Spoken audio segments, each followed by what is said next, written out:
Hi guys, we're here at Masaito Imus, Cavite and lilibutin natin ngayon si Gabi Model, ang pinakamurang townhouse dito sa Imus and Kawit, Cavite. Tara!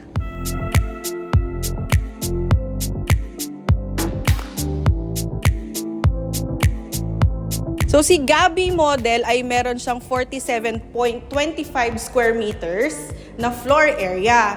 Pero 36 square meters yung kanyang lote. Pero kung naghahanap ka naman ng end lot, meron tayong end lot na 54 square meters.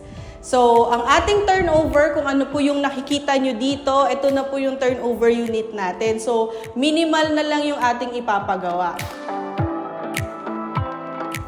Ito naman yung kanyang banyo. Ganito yung turnover unit natin. And dito naman sa likod, ito po yung turnover unit natin kung saan nasa likod din po yung ating kitchen para hindi na siya magte-take ng space sa loob. So ngayon punta naman tayo sa second floor. So ayan yung mga nakikita nyo, ito na po yung turnover unit natin kaya saktong-sakto na talaga ito para sa ating pamilya.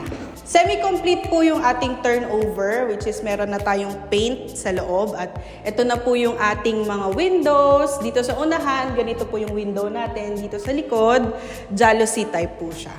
Ayan. So, madami siyang windows kaya yung airflow natin is okay.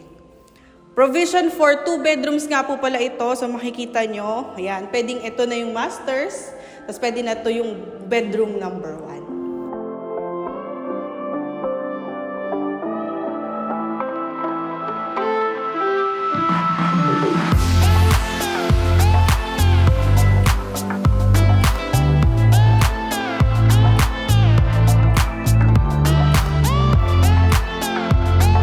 So yun guys, yan ang Gabi Townhouse by Masaito here at Imus and Kawit, Cavite. Yan ang pinakamurang townhouse dito. Kaya kung gusto nyo mag-reserve, 10,000 lang. So pinakita din namin sa inyo yung dress-up model para may idea kayo kung ano yung itsura ng bahay pag may mga gamit na.